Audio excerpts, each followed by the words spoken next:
I don't normally do this kind of thing at the beginning, but it turns out that this particular conference is actually kind of seminal for me. So 2009, I was here, and that day, Martin Fowler was the opening keynote, and I had just started to get to know Martin because of my opportunities to work at ThoughtWorks.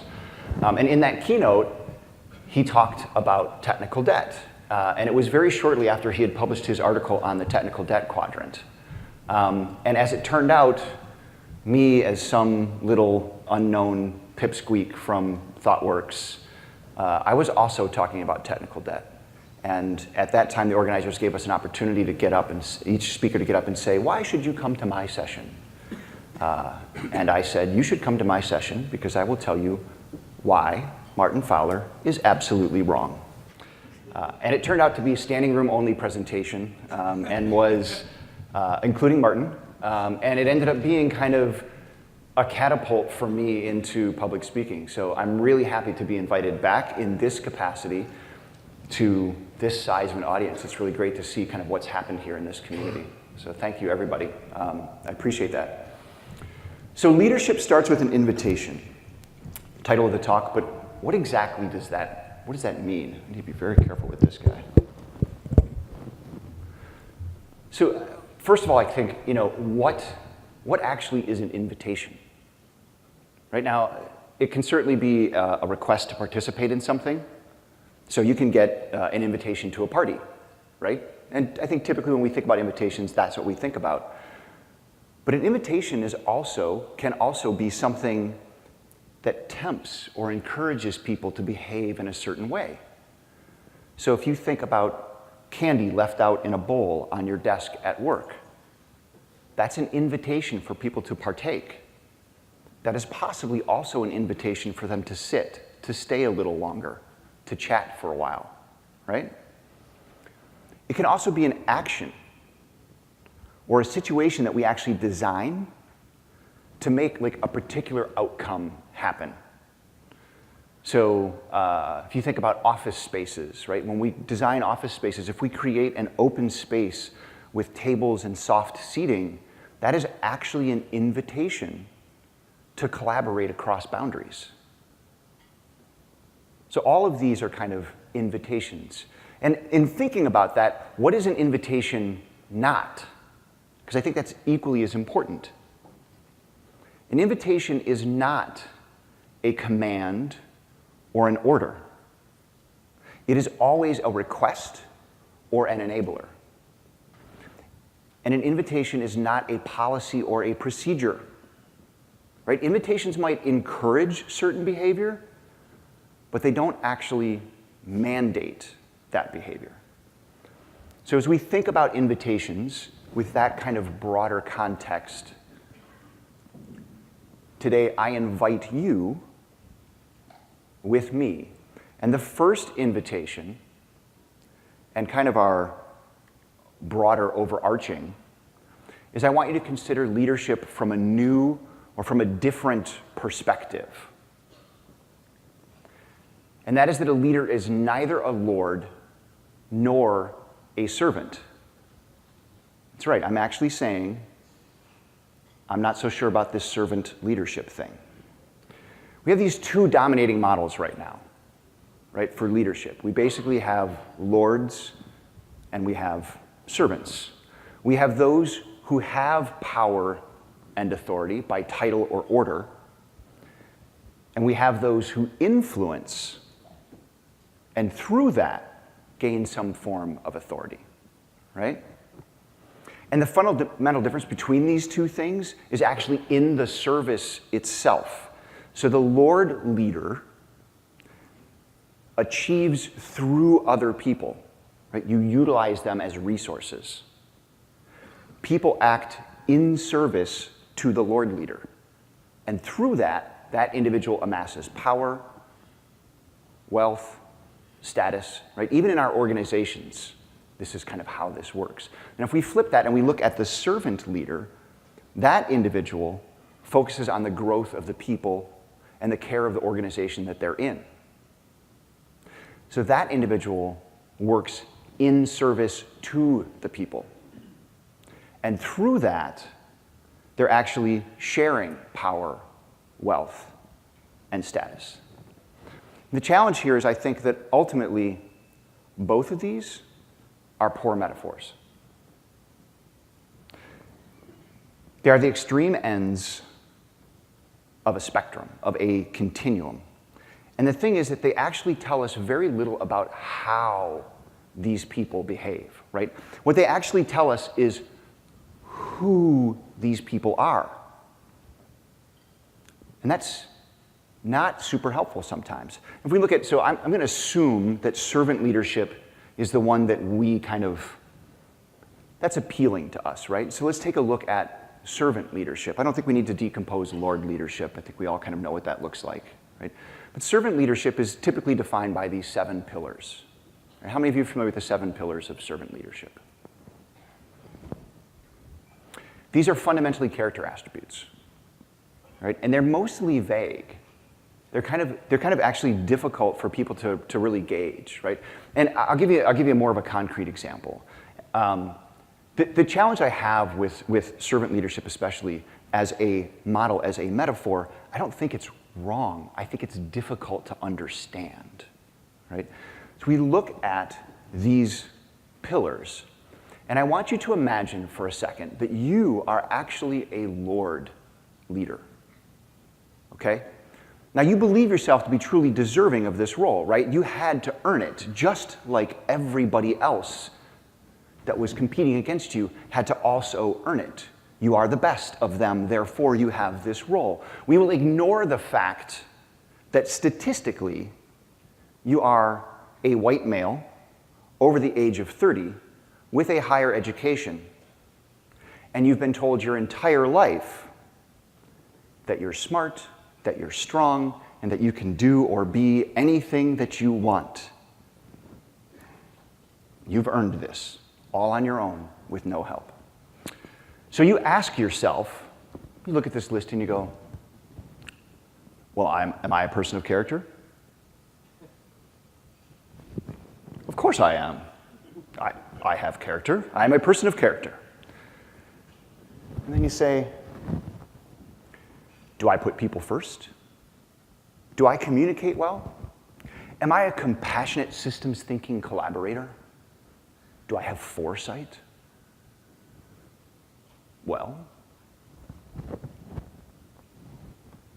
as the designated leader of this group, a position that I have earned on my own through my own merits, yeah, I think I'm all these things. Last employee survey, most people agreed. Those that disagreed, we're coaching those losers out. And besides, it's logical, right? These are the attributes of a leader. I am a leader, therefore, I have these attributes. And I see this often. I see people who hear the metaphor of servant leadership, who evaluate themselves against that metaphor and say, yep, that's me. So from now on, you have to do what I say because I'm the servant leader. And my favorite one is then you dare to ask yourself, do I lead with moral authority? You don't get to answer that question.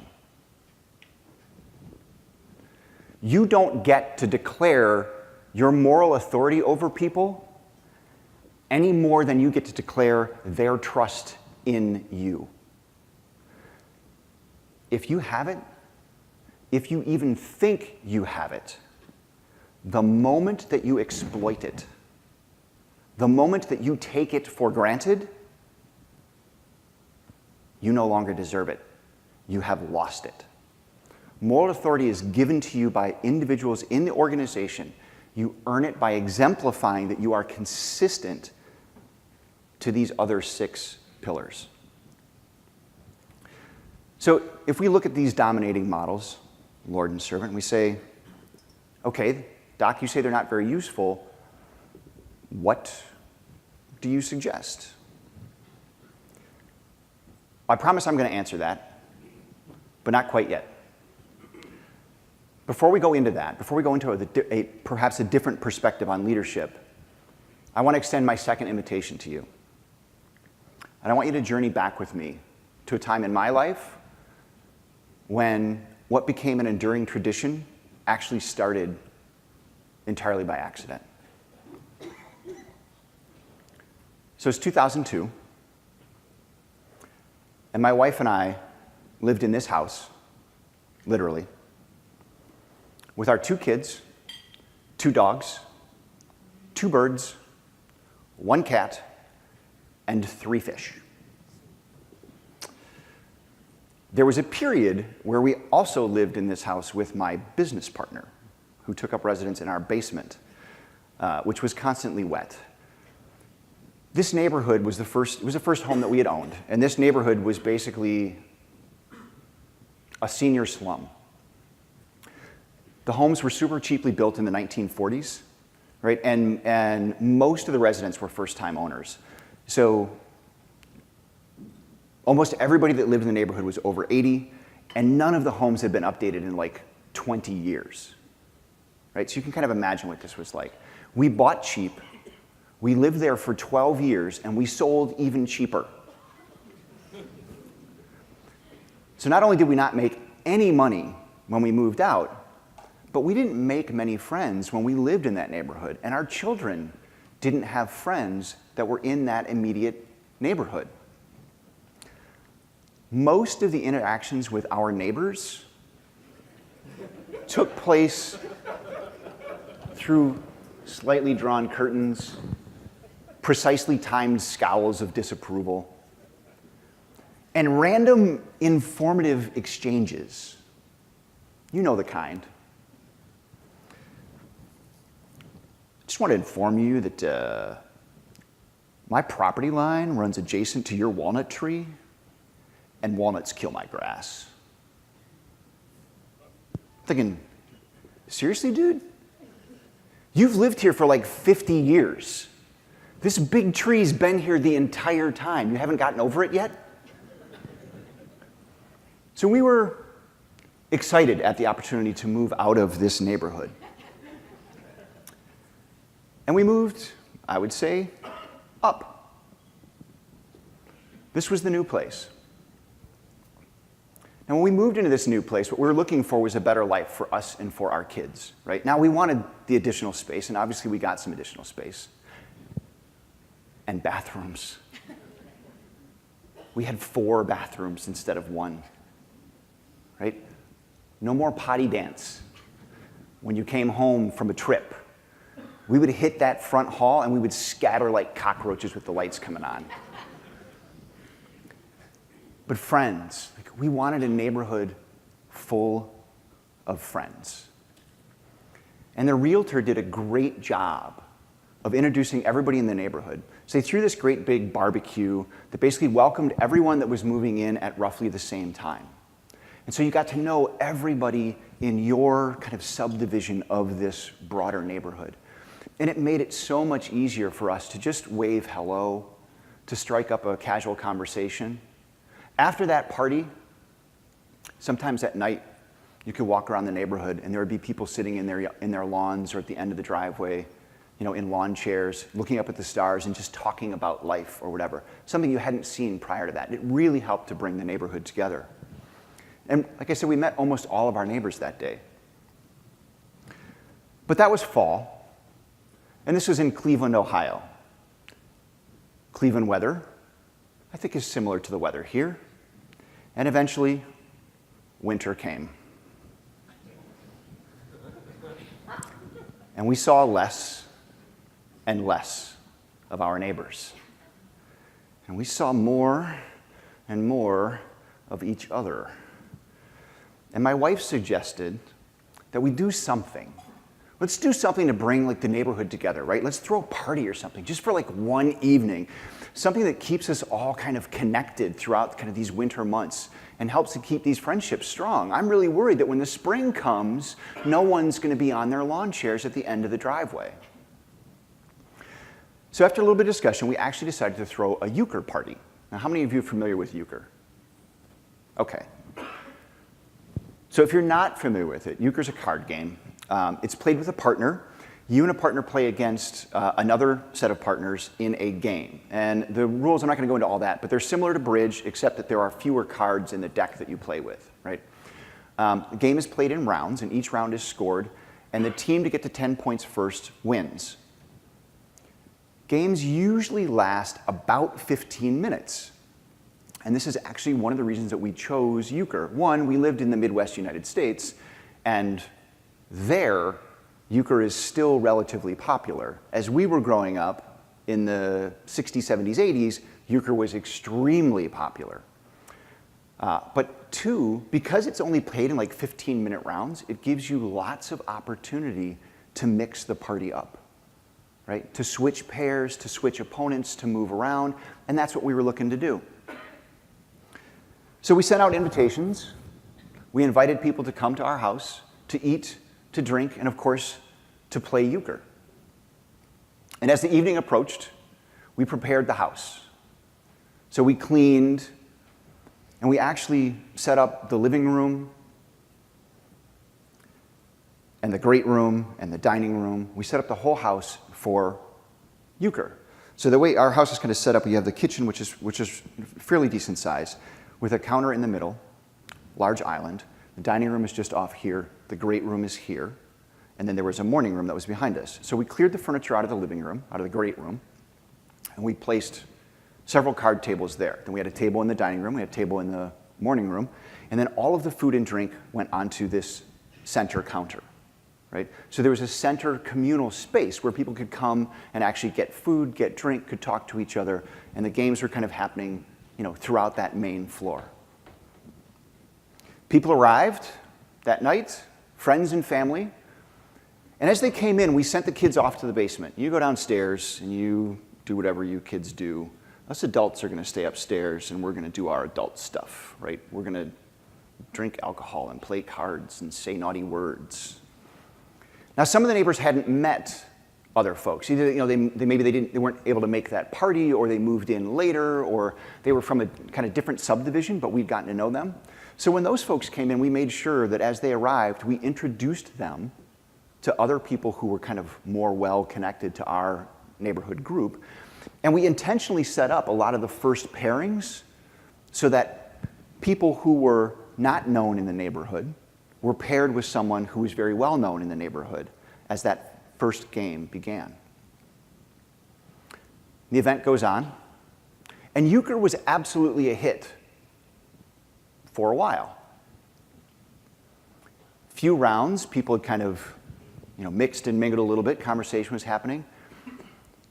Slowly but surely, conversation started to take over, and people were mingling more in the kitchen and chatting more than playing cards. And we had actually structured a tournament style. And so the challenge was the tournament wasn't done, but people weren't playing anymore. And that was starting to frustrate me a little bit. And then I noticed that the crowd was thinning. Not as many people were playing cards, but there were also not enough people in the kitchen to accommodate for as many people as we had invited. But all the coats were still in the front room. All the shoes were still in the front hall, and nobody had come to say goodbye.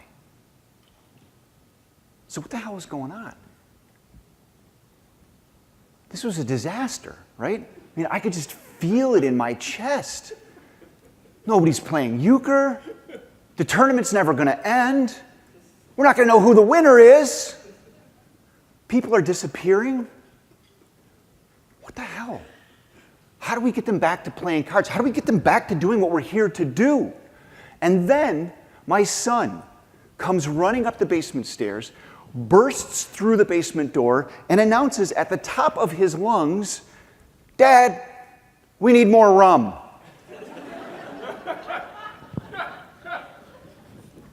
I'm sorry. And I was like, "What?" And he was like, "What?" And I was like, "What?" And he was like, "No, Mr. Z says they're out and we need more." They? Where are these people? Stupid man cave. What I neglected to mention, basement was finished. I mean, finished. Big screen TV, surround sound, gaming consoles, pool table, bar, the works. Some of the guests had taken it upon themselves to make their way downstairs. I don't know, maybe they were checking on the kids. Maybe it was one of them that knew that we had a pool table or a poker table. Clearly someone figured out we had a bar. I don't know why they went down there, but they did. And as I went downstairs, what I discovered was that a poker game had broken out in the middle of my euchre party. I was pissed. I mean, I was really angry, and not just because Z drank all the rum, but because they were breaking the rules. We weren't here to play poker, right? We had a plan.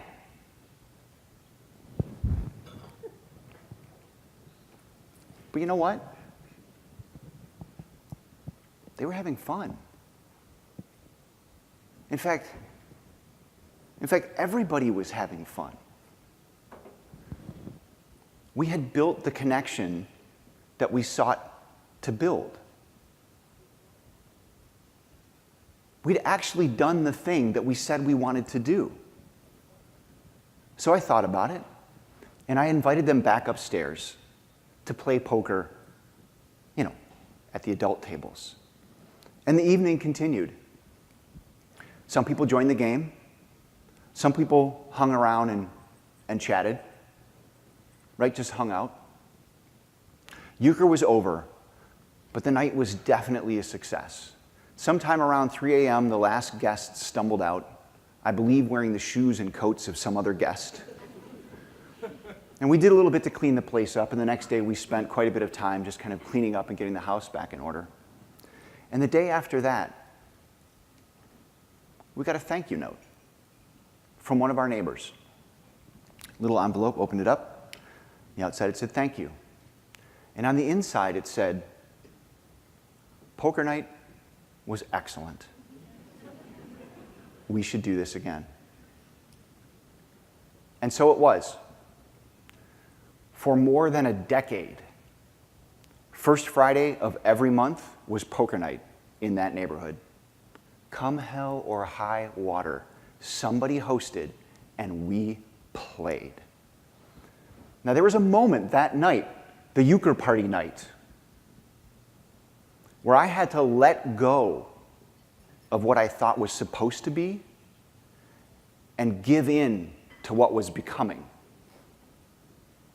And what happened as a result was so much bigger than we had anticipated, than we could have expected. We were looking for one night, and it turned into more than 10 years. So right now, some of you are sitting in the audience going, that's really sweet. What does this have to do with leadership? What is your point, dude? And with that, I extend my third invitation to you for the morning.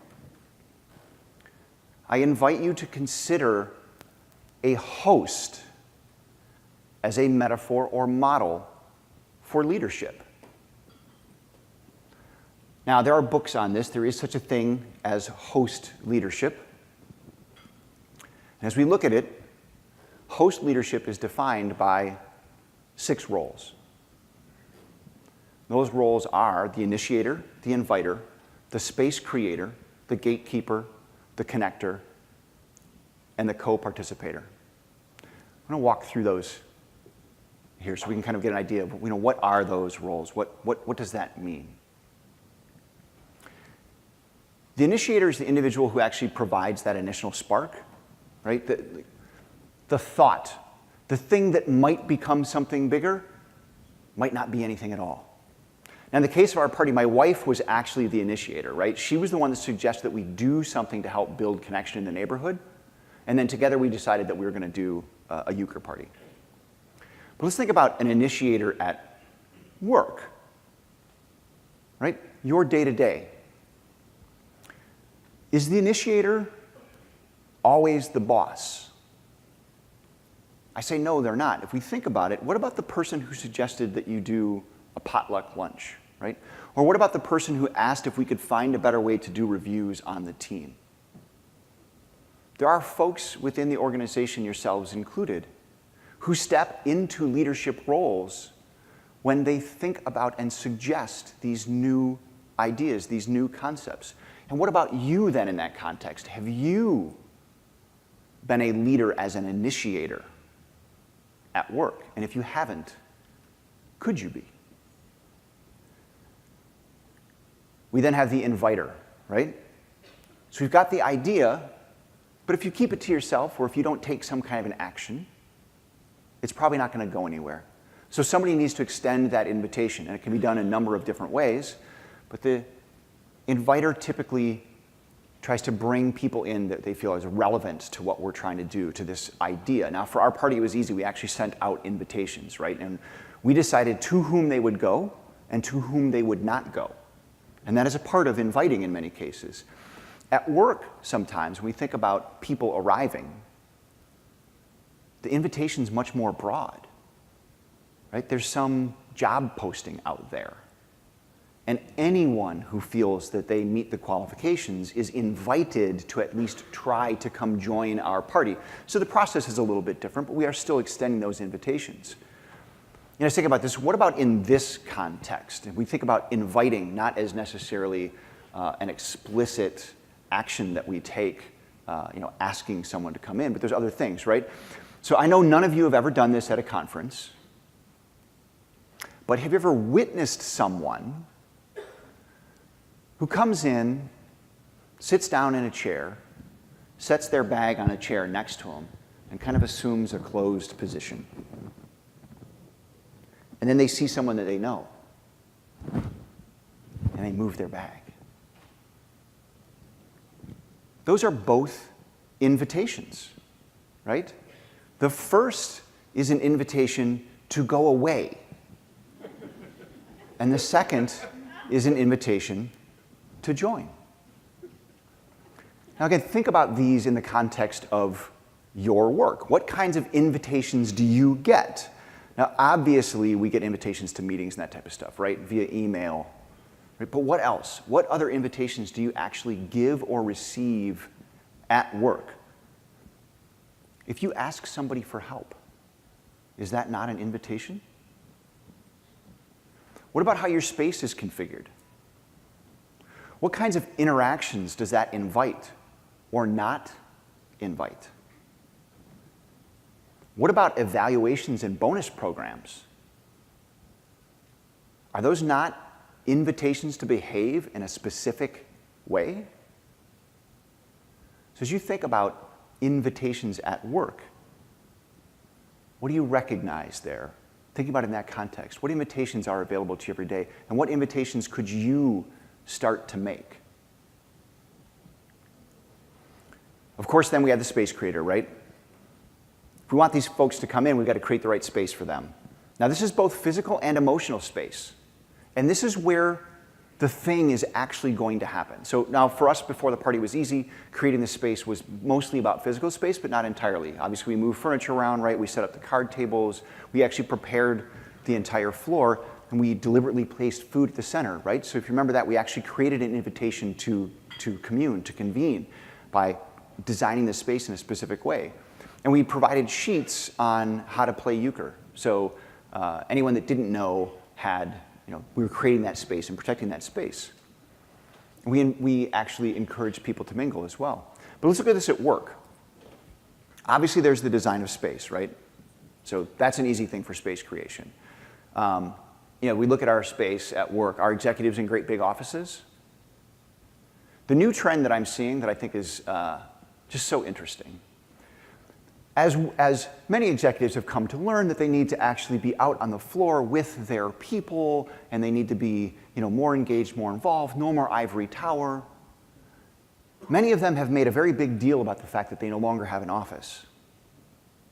They keep it a little quiet that they have a very cushy conference room that only they are allowed to reserve, but they no longer have an office. Are you all crammed into one big open space?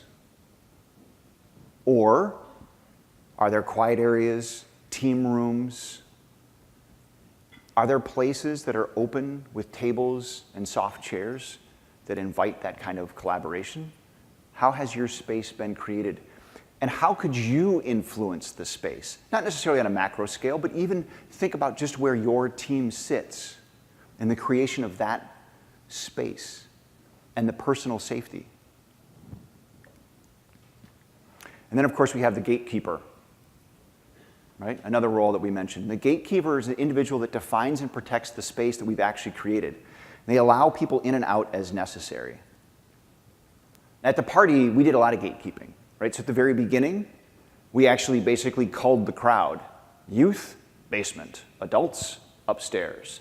That's gatekeeping. We were making sure that the people who were supposed to be in this part of the party were in this part of the party. The people who were supposed to be in that part of the party were in that part of the party, right? We reviewed the rules. That's also a part of the space, the policies, the guidelines, right? The way that we actually, define how we work together. And I was playing gatekeeper in that moment when I decided to not enforce the euchre rule, having discovered this covert poker game, right? So again, if we bring this to work, the gatekeepers are those who enforce the rules. That sounds, right? They enforce the policies and procedures.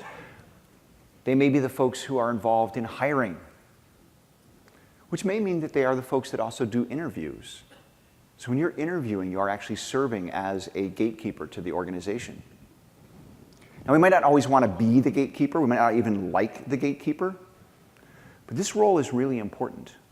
And this role, perhaps more than the others, actually requires a balance. You need just enough gatekeeping. There's a lot of places that go a little too far with this. So I do a lot of Agile coaching. And I've seen a number of places where the rules, the policies, right, procedure actually supersedes rational thought and works against the better interest of the organization. And yet there are gatekeepers who will diligently enforce the rule, not recognizing the context, right? Not recognizing what it actually does. Why are we actually here? So one of my favorite examples, because I see this so often, is we're in a large organization. We make lots of money off of this website. Hundreds of thousands of dollars an hour. There's a production issue.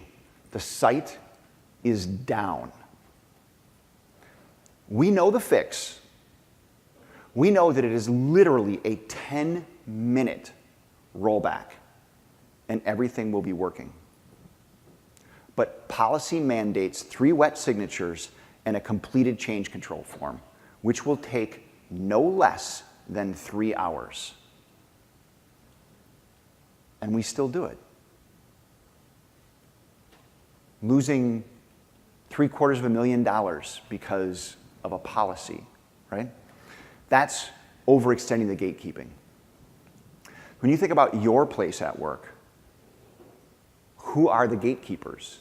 And are you ever one of them? It's not a negative role. If you're on a team and that team has agreements, and there are people on the team that are violating those agreements, and no one calls them out, that is weak gatekeeping. You need to call folks out when they are violating team agreements, right? That's part of all this. That is part of gatekeeping, is protecting the space that we've agreed that we're going to be in. And then, of course, there's the connector. Puts people in touch who otherwise maybe wouldn't have that opportunity, otherwise wouldn't collaborate, wouldn't cooperate with one another. And this actually enables new things to emerge, right? This enables for new conversations. For us, this was introducing people new to the neighborhood to people who had actually lived in the neighborhood for a while. At work, connectors are absolutely crucial, right? So they bridge the gaps between teams, between departments, between divisions, between companies. Connectors are actually conduits for information. right? These folks typically are the ones who actually know how things get done around here. At work, are you a connector? In what ways could you be one?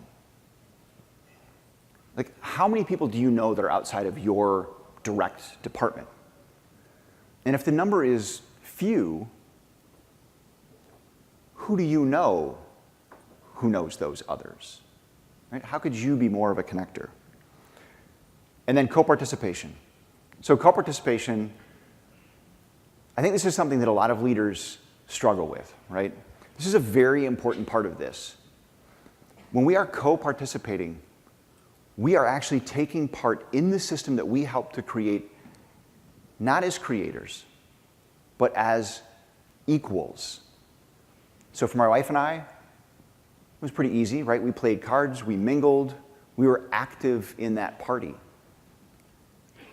Now, as a host leader, if you're in a role that has, authority, title, power, right? When you're participating as an equal, you are an actual member of the team, but you may have to really work to make it clear to others that that is truly what's going on, right?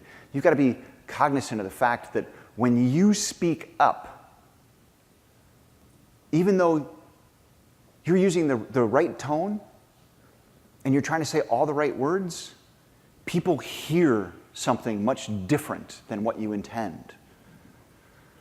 Example of a leader co-participating, I've seen this done well, is team leads, managers who participate in a team retrospective as equals. That retrospective is being facilitated by someone else.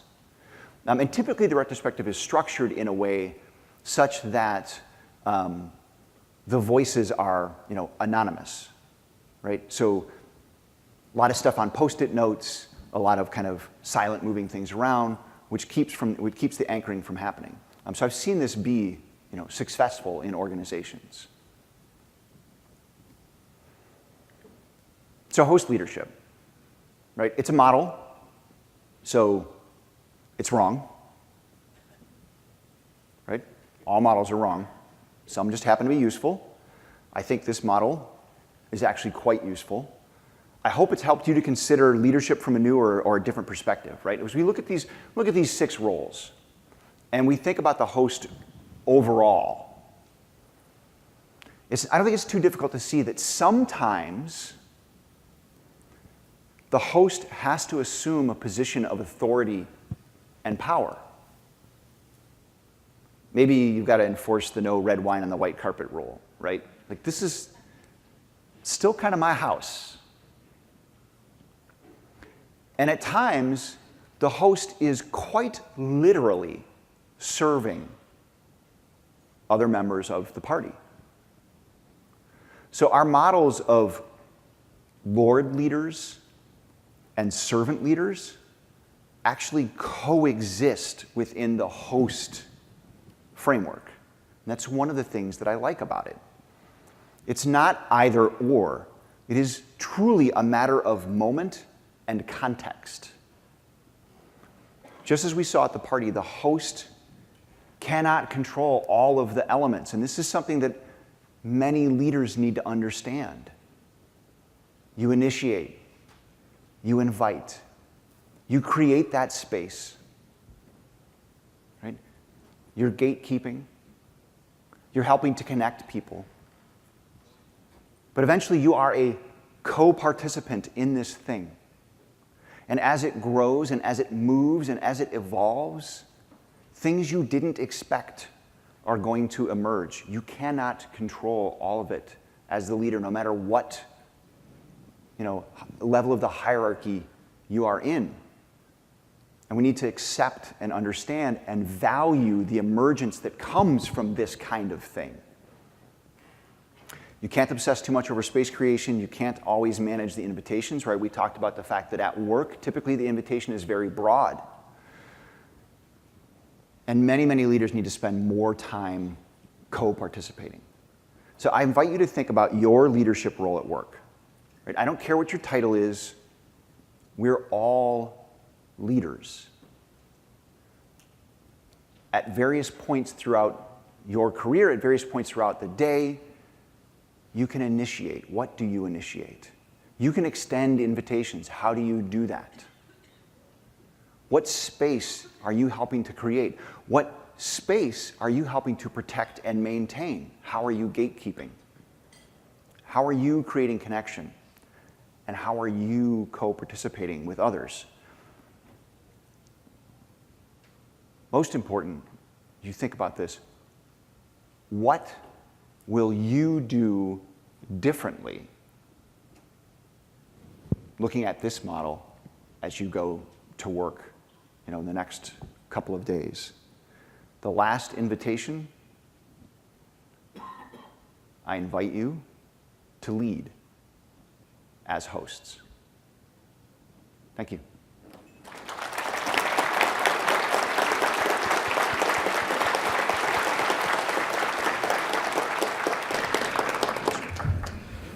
Just interested in the some of the similarities or differences between the inviter and the connector. They looked very similar to me. Is there clarification on the differences? Yeah, so I think there is. As we look at actually looking at host leadership, and again, I've got some reference materials that we will make sure that we make available to the entire audience as a part of the end of the slide deck. The connector is much more of a the people are actually here, the thing is happening and ongoing, and in that role you are a conduit, and you are actually making kind of those introductions and keeping information moving, whereas the inviter is much more about kind of deciding who is to join the party and who is not. And at work that might be that deciding that we are only going to hire people with certain qualifications because that's what's relevant to what we're trying to achieve, right? So I think that's the difference between the two is the invitation, that specific type of invitation kind of comes up front versus the connector. Are there current industry leaders that you think fit in this model of leadership? So are there current industry leaders that I think fit into that model? That's a really great question. I don't think I want to call out any specific names. There are organizations that I think are making efforts to move in these types of directions. I don't know if those leaders specifically are thinking to themselves, oh, I'm a host leader. That I haven't any idea. I do see, I think, a correlation between kind of this view of leadership, where it is very much about setting stage and then allowing things to happen and actually participating in the thing that you created. And what we're seeing kind of in the space around teal organizations, team of teams type concepts, right? If you're not familiar with teal organizations, there's a book by Frederick Laloux that talks about it. Theoretically, holacracy, which a lot of folks have heard about, is a implementation of teal. I'm not so sure I entirely agree with that, but it's a very different view of organizations. In these types of organizations, there are no centralized functions, completely obviated accounting, HR, governance, because all of the responsibility is disseminated amongst all of the people that are there, and it's a very fluid kind of leadership thing that you see happening. So my question is, you've talked about leaders. Can you say a bit about how you see this and whether it does apply to everyone in this room? Yes. So I try to kind of make that point. We are all leaders, right? We all have opportunity to lead, and that's actually one of the things that I like about this model. Again, is that as we look at it, we think about it. We all have opportunity to bring up new ideas, to initiate something. We all have opportunity to invite people into an event, an activity, right? We all have opportunities to connect with others, to help to enforce certain rules and guidelines to keep that safe space that we've created. We all have those opportunities every single day. So we are all host leaders. And I like that model much more than the idea of there are certain people who, through some sense of merit, have earned the right to be leaders over others. That means that there are people who are not worthy of that role, and that doesn't make sense to me. Yeah, so what are the what are the thought process or mindset shift needed to get the behaviors you're talking about? What are the processes or mindset shifts? Yeah. So, well, and it's part of it. It's actually part of the challenge, right? Is we talked in the beginning about folks who, and this is a gross generalization, right? So I want to be careful here, but plenty of folks that are in leadership roles today. Leadership, kind of more the classic sense of like you're in charge of things and you make the decisions. It's oftentimes very difficult for them to assess, am I a servant leader or not? They perceive themselves as that, even if they don't behave consistent with it. And host leadership talks more about behaviors than character attributes. So my hope is that as you think about these behaviors, how do I actually extend invitations? How do I create connections? How do I exhibit each of these behaviors? That actually changes, the way that you behave changes the way that you think, right? So the mindset shift comes from practicing these types of behaviors. At least I'm hoping that's kind of where this would go. If you see the traditional leadership, you see some characters like puts people first, compassionate collaborator. Is this not the expansion of the thing to the host leadership? Same traits in a bigger way? Yes.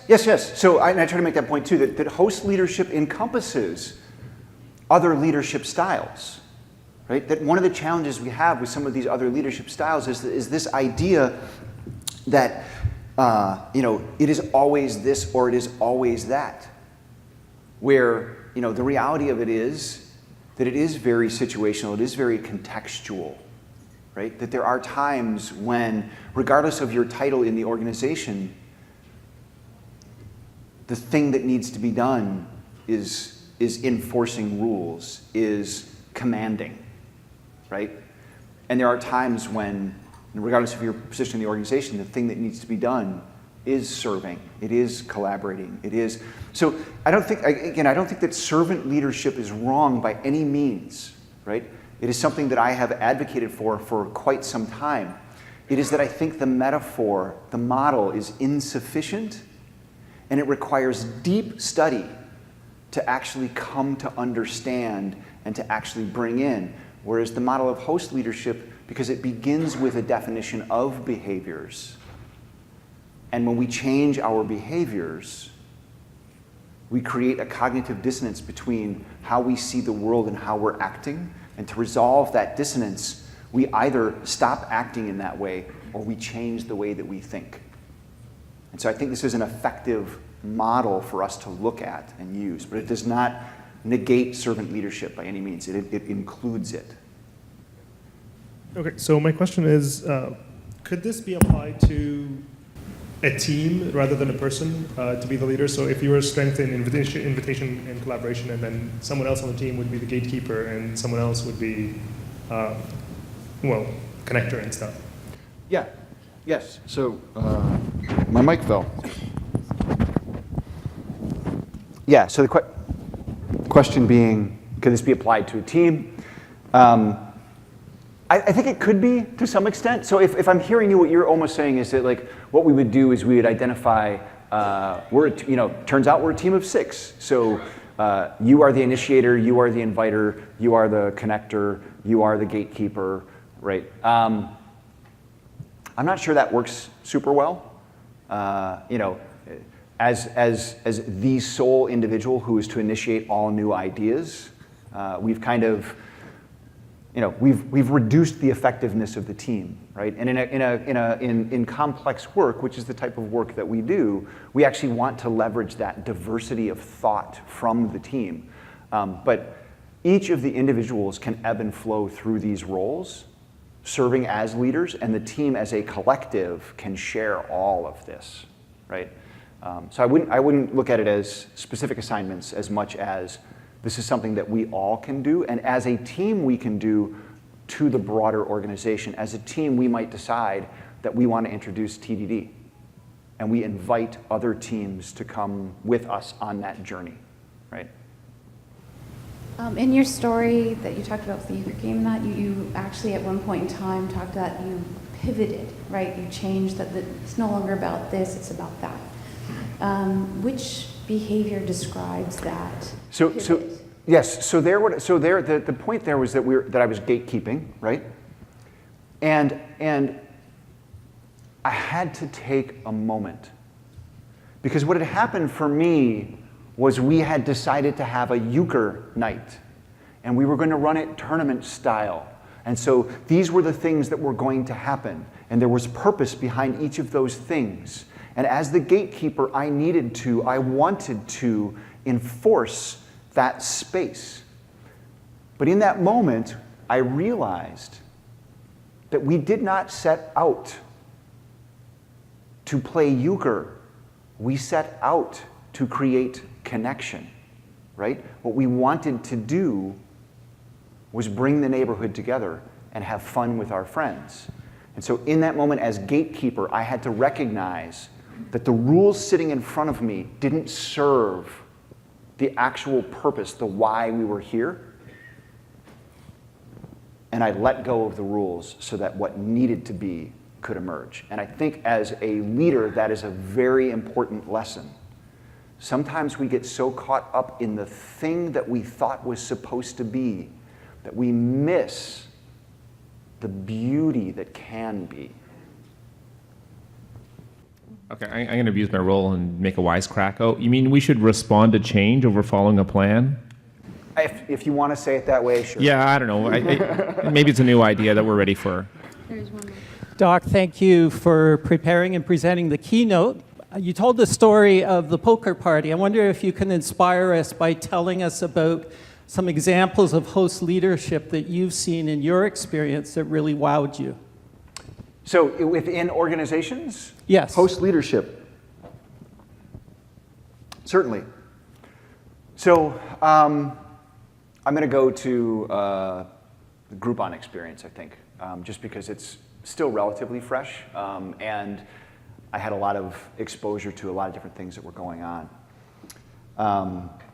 And we actually had a number of folks. So a gentleman, Shinji Kumawama, and Shinji was a senior manager, recently moved into a director position.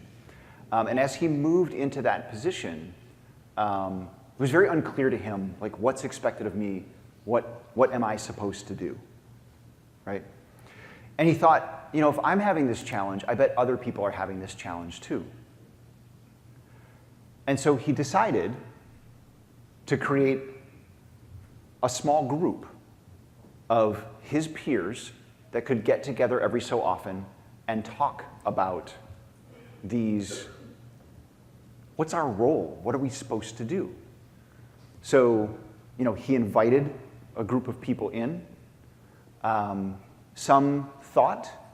He laid out how he thought the meetings might be run to be effective, and he shared that with folks. So he invited them in. He created the space. He made sure that everybody was introduced to each other so they knew kind of, you know, who are you, where are you from, what's your role, right? He then, for the first couple of meetings, he did quite a bit of work to kind of facilitate and enforce that space and make sure that people were kind of following the structure. He later revisited with them, is this structure working for us? And they made adjustments, they made adaptations, right? But Shinji was the inspiration for what eventually became known as interest leagues at Groupon. And this became a very common, very popular thing. But Shinji started that by inviting a small group of people together to basically share a journey with him, trying to figure out, what is my role, what am I supposed to do? And it wasn't about his, you know, he didn't do it of authority. The folks that he invited were equals to him. So, and I think relatively simple example, but the first one that comes to mind that kind of encompasses all of the things. Doc, Yeah. Thank you so much for a very insightful model. It brings to mind for me another leadership model that I was familiar with way back when, and that is situational leadership. Because I think you're right, because I think when it comes to Lord leader or servant leader, it's not that all Lord leaders are bad and that all servant leaders are good. A lot of times when you're in one of those two extremes, you want to do the other thing, but you're held back. So as a servant leader, you want to tell, but you shouldn't. So in your experience, when you're coaching your clients in this model, I can imagine Lord leaders maybe feeling, well, actually servant leaders maybe feeling a bit of relief to think that, in some situations, I may need to be the gatekeeper and enforce the rules. Have you found that to be the case? I have. So there's another, and I won't say his name because it's a different context to the story, right? But I have someone in mind in particular who relatively new to a management role, was a huge advocate for servant leadership, but actually found that it was really difficult for him. He was really struggling with, there are times where I feel like I just need to tell the team, no, I'm sorry, just do this thing because it's the right damn thing to do. And he didn't know how to do that and still be a servant leader. And it was a conversation that he and I had often. So yes, I do see that. I do find that folks that are trying to take that servant leadership stance sometimes find it quite difficult. And again, this kind of allows for recognizing that there are different contexts, there are different needs, right? Situational leadership speaks to that a little bit. I think the thing with situational leadership is the fundamental premise is around people's competency and experience and how you manage them because they are who they are. And I think that there's some value to that, but I think that it is a little misplaced. I think that what we really need to be looking at is what is the appropriate type of leadership model style given a context, right? It isn't so much about this person or that person. It is that we are doing very complex work or we're doing very obvious work. This is, right? It's more about the situation that we're in, not who's in the situation.